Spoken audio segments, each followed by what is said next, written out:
Hey guys, it's your girl JLo once again here with Tech It Up with Cafe Cultura, and we bring you the spotlight on our favorite founders.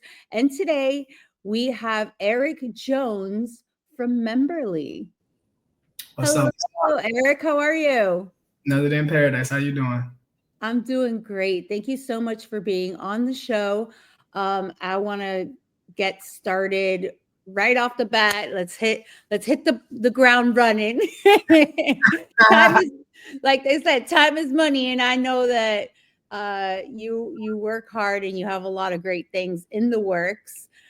So tell me a little bit. Well, tell the audience a little bit about yourself, your name, your background, and where you come from. Yeah. So first off, appreciate you for having me on. It's an honor to be recognized and highlighted. It's all people always say it's good to see you. Well, it's good to be seen. So that I can Absolutely. be on the platform. So yeah, I'm Eric Jones, or people know me as Dr. Dapper on social media.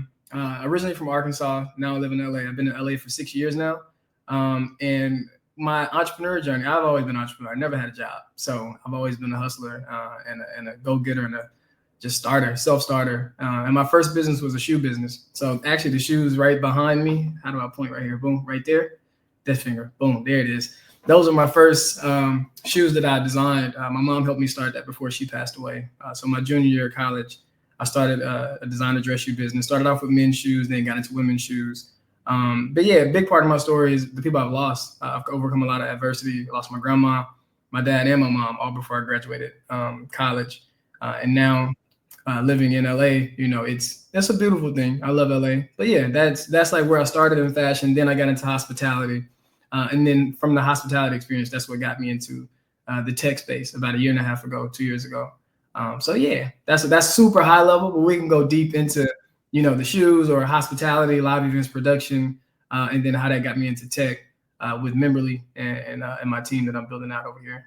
I think that's awesome though that and that's one of the beautiful things about tech is that I feel like no matter what your background is, I did media and entertainment for over 15 years. You have a background in hospitality and uh, fashion.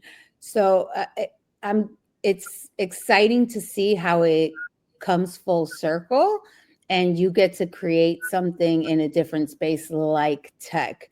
Tell us what your experience has been making those transitions. You know, when I got into it initially, I was like, or when I bought my way into tech. So I did an acquisition. I bought an app to get into tech.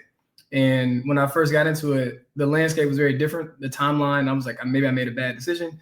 But then I settled into it, and I realized that after just sifting around and just observing the space, we need more industry experts. We don't really need more technical founders. It's important to have technical people, but I feel like the industry experts are the people that are right there working with the problem. Like that's why I started Memberly, because I was working within the live events production, ticketing space, events tech, whatever it might be, and I noticed the problems. And I feel like what allows me to make lateral moves or transfer my skills from one industry to the next is I walk around life with not a lens of, well, somebody should come fix this or who can fix this. I walk around with the lens of, well, how can I fix that? And so that's what kind of makes me different as an entrepreneur when I transition into any space. But yeah, it was cool. I mean, I think industry experts have it's a prime opportunity for them to be positioned properly to benefit off of this digital era.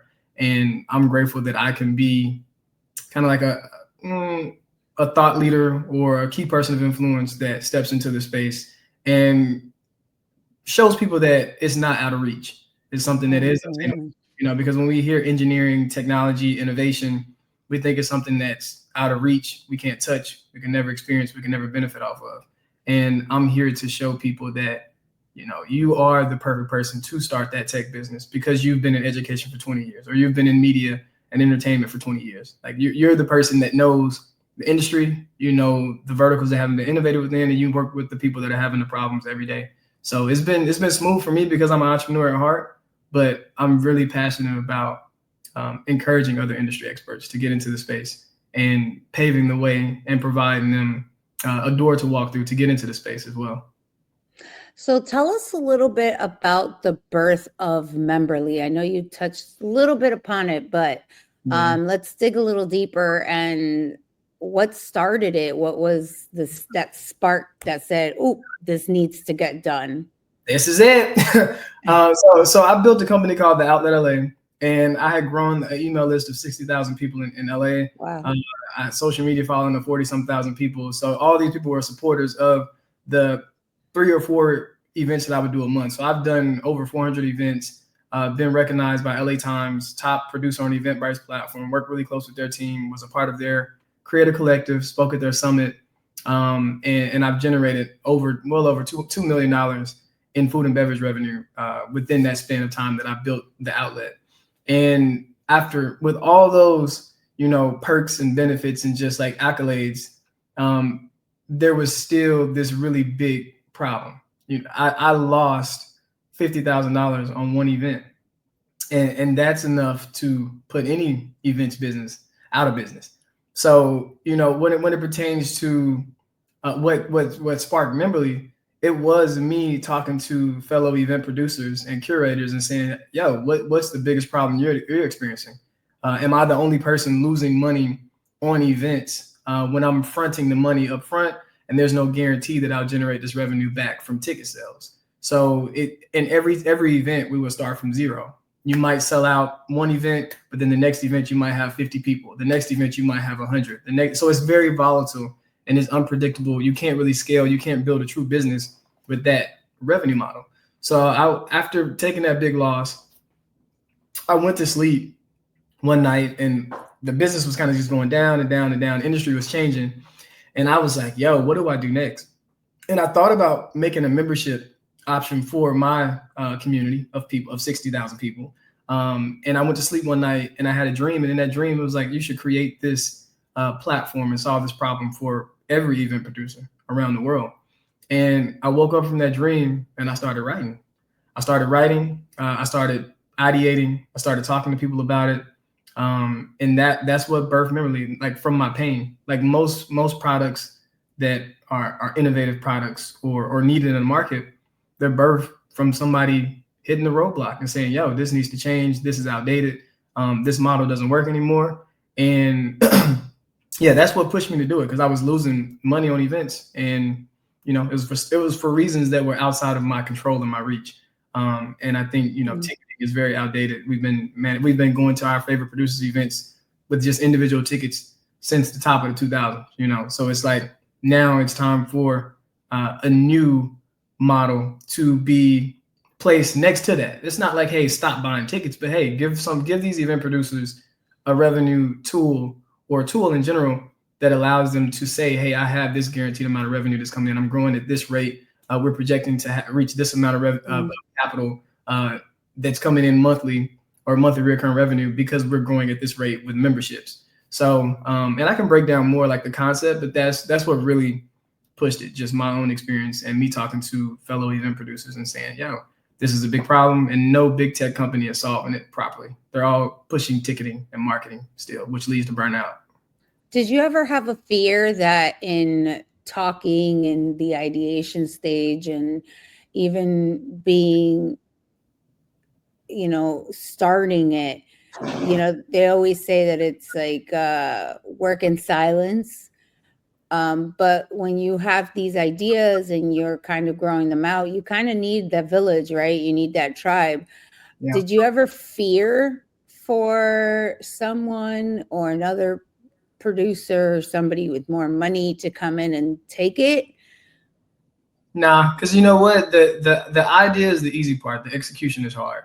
I've been an executor for the past decade. Nobody executes like me. When I like, well, there are people that execute like me, of course, but when it pertains to like the type of person that I am, when I focus on a business, there hasn't been a business that I haven't touched that's turned to gold. There hasn't been a business that I've touched that just hasn't gone to market and been like, yo, that was actually something that people needed. So I think my execution, my work ethic, and the things that I've been through, they've built me in a way to where I'm very aware of the people that I do share my information with or my ideas with, because if you're sharing with small-minded people, they can start to like tear you down and bring you back into this little box and where it's like, that might not work. So I'm very specific about who I bring into the fold, who I share it with. But I like to build in public. I'm not the person that's like, oh, let me build this in private because I'm afraid that I might fail or I might look stupid. I think it's very important. Most entrepreneurs that are very successful, they build in public, and the public holds them accountable for what they said they're going to build. My first shoe business, I told people I'm going to start a shoe business. I told them that from the day that I had the idea and the day that I started sketching on paper until I had the first order of shoes at my doorstep. And everybody that saw that were like, yo, he been talking about them shoes forever. And he actually did it. So word is bond. And I like to definitely build in public. I'm big on community. I'm big on human connection. And I think community and human connection is like really the next wave of business in tech. Absolutely. And, when you speak of community or sharing with people or having that tribe, because I've lost all my family members, like immediate grandma, dad, and mom, I've always been really big on community. And although on my dad's side of the family, it's 18 kids, but I was my mom's only child. So I've always had to go out and forge these relationships and build community outside of my household. And so when my parents passed away, it's like, okay, now I have to, there's a whole different level of building family. It's like your chosen family. So I have my chosen family that definitely holds me accountable and I can share my ideas with and trust that they're, in good hands, What stage is Memberly in at the moment? Yeah, so right now we're going to go into raising this summer. We're probably one of my advisors. We're looking into some like accelerators to have the actual MVP built out. I know it would be great to have some investment pre-product, because the concept's laid out and everything like that. But I'm not too stressed about it. I've been a bootstrap entrepreneur my whole life, and now I have a really good team. We're building out this no-code MVP to test the model ourselves internally. But I've been having great conversations with VCs and investors and advisors, and people get it. People understand it.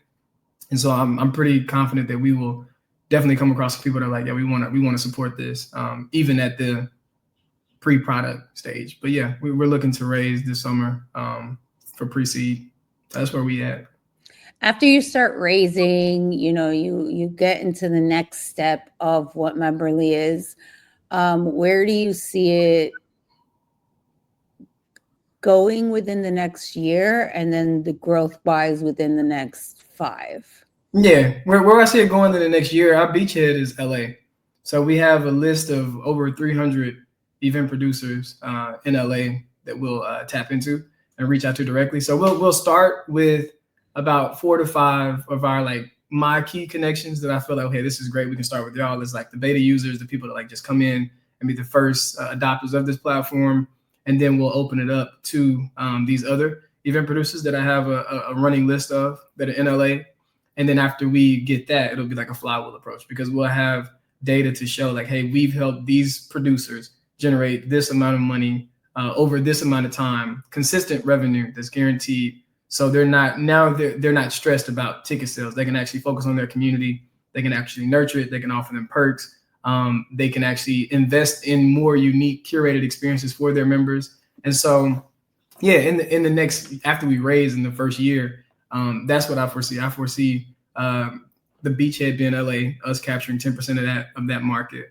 And then from there, starting this global rollout where we'll end up doing like city tours. And then I foresee Memberly also having its own account on the platform and starting to do Memberly specific membership events. So we have a whole go-to-market rollout strategy. I won't share the whole thing on here, but yeah, I foresee it, scaling a lot when it pertains to this new model that people will start to adopt. And because of my connections in the space, it gives me a one-up on a lot of people that might be in the space and trying to figure out how to solve it, but they don't have that actual hands-on experience of where they built a successful community. And I mean, of course, the outlet would be one of the first communities or producers on the platform. So we have an email list of 50,000 plus people. So, that'll be a great just proof of concept to say, hey, 10% of these people signed up to subscribe to our community. And yeah, so. That's where I see it going, just like keeping it like high level, I guess. As a serial entrepreneur and somebody who hasn't technically had a 9 to 5, um, as a founder now, what piece of advice do you have for those people that want to get out of corporate or are serial entrepreneurs? I mean, I know they're both a little bit different skill sets, but um, what advice as a founder do you have when coming into the new tech space? Yeah. I would say even broader than going into the tech space, going into this new era, we're going into this digital era from the industrial era. I would say unlearn everything that you've been taught. Unlearn every system, unlearn every process, when it pertains to, go to school to get this degree and then you'll get this job. Unlearn what a career looks like, because school teaches you, it doesn't teach you how to be an entrepreneur. It doesn't teach you how to be a founder. School teaches you how to pass. You have to make A pluses in order to be a good student, to get good grades and go on to the next, level of that system. In entrepreneurship, you have to fail fast. Like, how fast can you fail? So I can see how fast you can learn. So I would say definitely unlearn everything that you've been taught and learned, especially students that are coming out of college now, students that are going into college. And for the older generation, it's a lot harder. So I would tell them a different thing. I would tell them position yourself properly to benefit off of this digital era.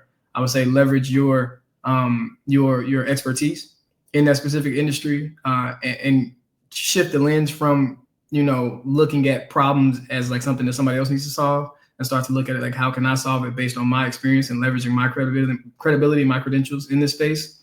And I would say find somebody like me that can help you, like whether it's executive coaching or just shifting the mindset and the perspective on how you view starting a business, because it's not as entrepreneurship isn't for everybody. That's one thing for sure.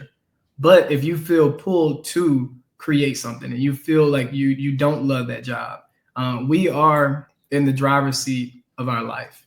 And if we just shift the perspective, we can be in the driver's seat of an entire industry. So I think there's a lot of mindset shifts that have to happen.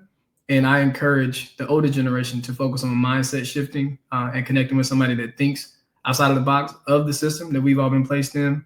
And for the younger generation, I would say unlearn as early as possible and start to learn how you can benefit from this digital era, position yourself properly to, get into that space and profit off of your experiences. I love that. That is it.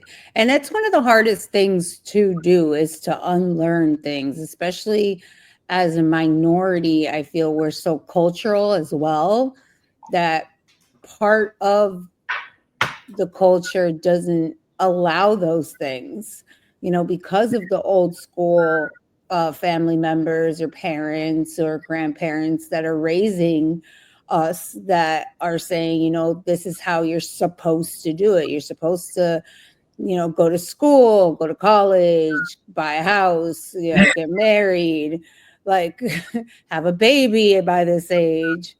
I don't subscribe to the like that's just what we do ethos and the mentality. I don't subscribe to that, because I think I would also encourage younger people to ask more questions, ask why more.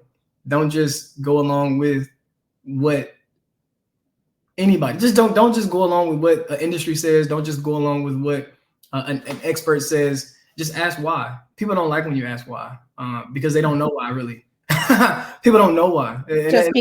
Just because. Yeah, it's true. Like when you ask people why do I have to wake up at 7 a.m. and read 20 books a month? Like, why do I need to get married? Why do you go to church? Why do you believe in God? Why do you, like, when people start asking these why questions, then it flips the script. And now it's like, yo, now you tell me, some educated reason that makes sense for all of us to follow this same path. And if you can't give me that, I'm gonna create my own path. And I think more people need to create their own paths, because this is you're living your life and you're running your own race at your own pace. If you can't find your own pace, you're gonna run somebody else's race. And then that's how you get messed up. You get put behind. So, me, I'm always running my own race at my own pace. And with Memberly, it's even after Memberly, I want to get into the VC space, the investing space, and really focus on industry experts. I feel like we would have a better conversion rate of successful businesses if we focused on more industry experts versus like these people that feel like they're so technical and they know everything. It's like, encourage the people that actually work in the space. That's why, people have to have so much runway to iterate, because they really don't know the space. It's like, you don't know the customer for real. You're just creating stuff and then throwing it out there. And then they're saying, hey, we want this specific feature. They're showing it. And then it's up to you to like pivot and evolve and be agile. But even as a small business, we can be more agile than big tech. So I encourage people to be open to small business, be open to starting that small tech company, because we're going to go into a space where acquisition entrepreneurship is such a big thing. And most big companies are just going to acquire your smaller tech product or SaaS product or whatever. It could be anything.